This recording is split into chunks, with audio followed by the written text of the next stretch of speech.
Let's talk a little bit about linear programming. That's the next section we're going to go into. Linear programming is a process where a function is optimized, so either maximized or minimized, based on the points restricted to a specific region. For example, suppose we needed to maximize a revenue function for, let's say that R equals revenue is 150 times x1 plus 200 x2, where x1 represents 3-speed bikes and x2 represents 5-speed bikes, and we could only use values within the above triangular region. So what I'm talking about is the triangular region up here. So suppose we were restricted to only points within this region, or also points on the boundary of this region.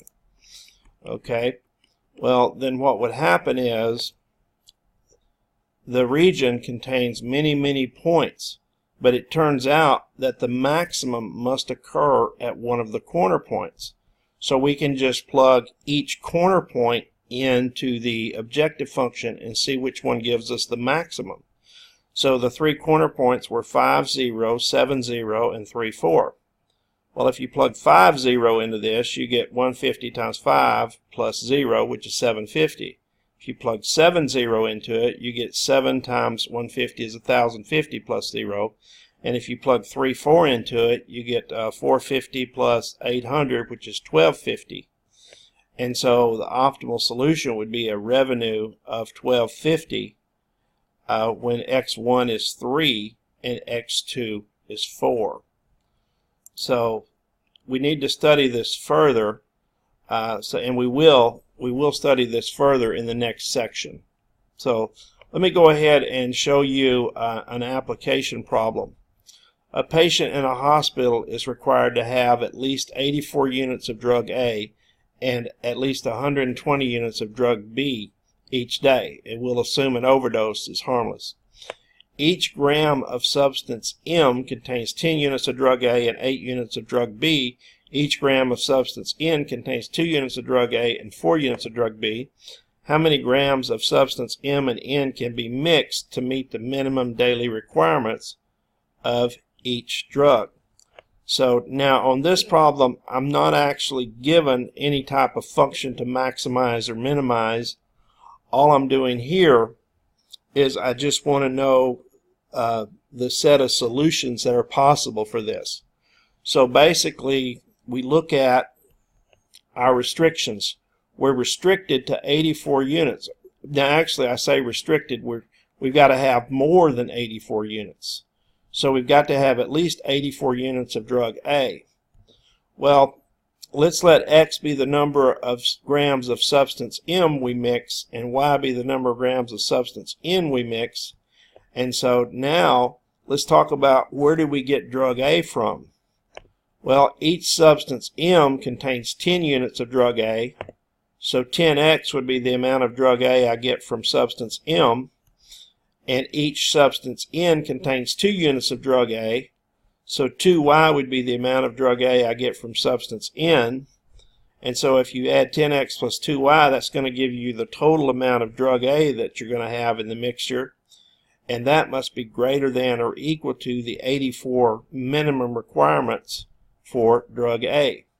And then if you do the same thing for drug B, M contains 8 units of drug B, so 8X would be the amount of drug B you get from substance M, and N contains 4 units of drug B, so 4Y would be the number of units of drug B you would get from that substance, and so 8X plus 4Y would be your total drug B, and that has to be greater than or equal to 120. Now also, X and Y must also be greater than or equal to 0, because we cannot mix a negative amount of M or N into the mixture. So that means X and Y must be greater than or equal to 0. So now we put these together, we get 10X plus 2Y must be greater than or equal to 84, 8X plus 4Y must be greater than or equal to 20, and X and Y must be greater than or equal to 0. So this is just a quick way to write it using the comma there. X comma Y just means that X must be greater than or equal to 0 and Y must be greater than or equal to 0. So there is your system of inequalities for that problem. Now later, what we'll do later is we'll actually have an objective function later that we'll want to maximize or minimize. But right now we don't have an objective function. We're just setting up the solution region.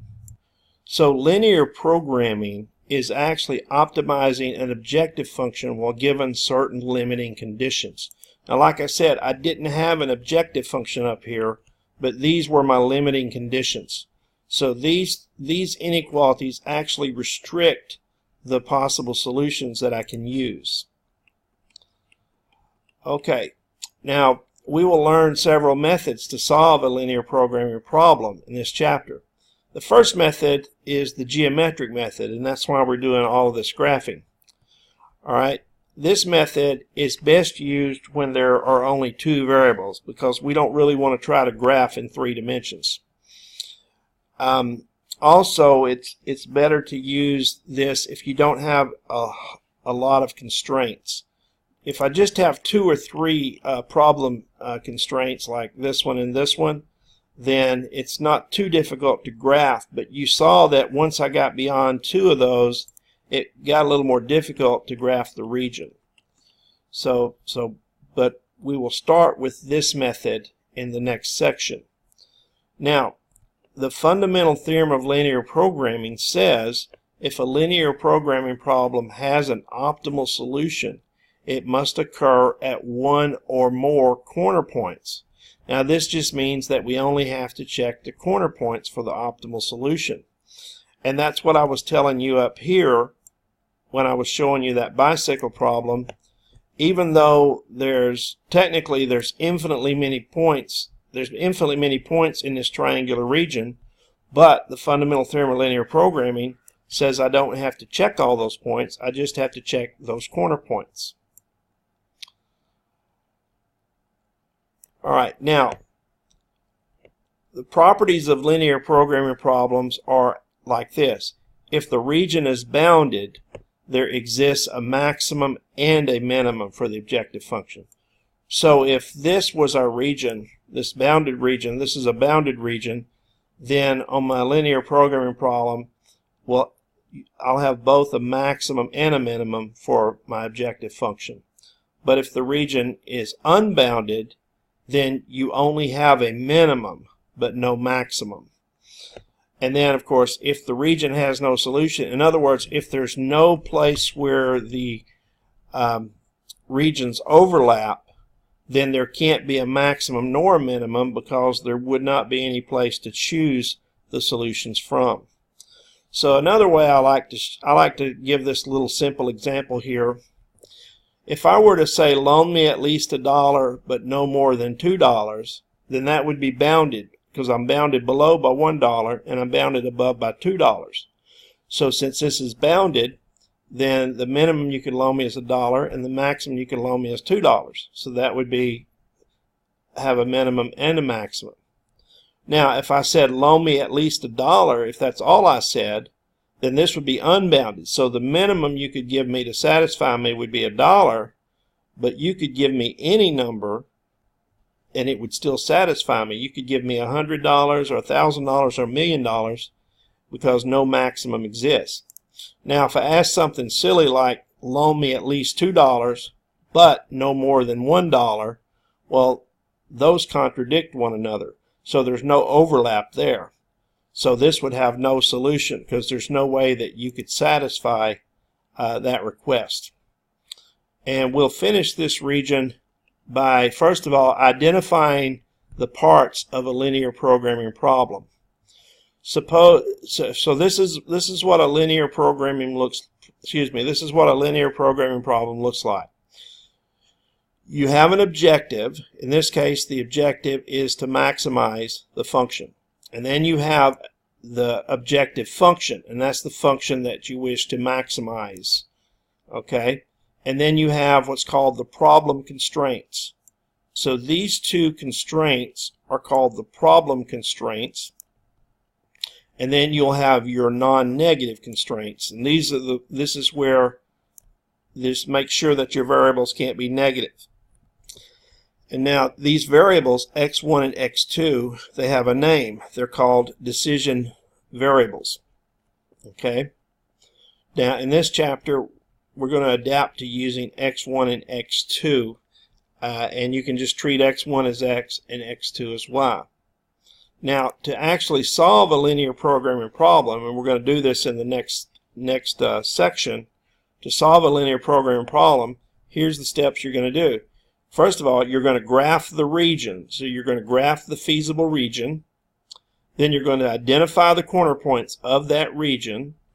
And you may have to solve systems of equations to identify the corner points. And then you're going to evaluate this objective function here at each one of those corner points. And then you're going to interpret the optimal solution. Now, remember, if it's a bounded region, you know that you'll have a maximum and a minimum. And if it's an unbounded region, you'll only have a minimum. So we'll get to that later, and you'll see the different cases that you could run into. And so in the next section, we'll actually solve linear programming problems by graphing.